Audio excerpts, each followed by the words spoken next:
Hello সকলকে। আজকে কাজ করতে করতে খাচ্ছিলাম আইসক্রিম। এই যে এই মহিলা, ভদ্রমহিলা এনেছিল, বলছে দিদি গরম পড়েছে তাই একটু আইসক্রিম খেয়ে নাও। তো তারপরেই কাজ করতে করতে এই যে কাজটা হয়ে গেছে। যার সাথে খাচ্ছিলাম গল্প করতে করতে তার এই নেলটা ছিল। তারপরে সন্ধ্যাবেলা চলে গেছিলাম কাজবাজ করে। এই যে এনার বার্থডে, এই ভদ্রলোকের জন্মদিন ছিল। খুব মিষ্টি একটা বন্ধু আমার, খুব ভালো আর খুব কাছের। সব সময় কোনো প্রবলেমের সময় এদেরকে পাওয়া যায়। সো হ্যাপি বার্থডে যারা যারা এই ভিডিওটা দেখছেন, অবশ্যই ওকে উইশ করে দেবেন। তারপর চলে গেছিলাম কলকাতা ধাবা আমাদের।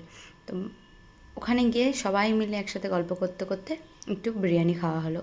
তারপর ওর বন্ধুরা আরও দুজন এসেছিলো পরে, তো ওরাও কেক নিয়ে এসেছিলো, দাদার একটা দিদি।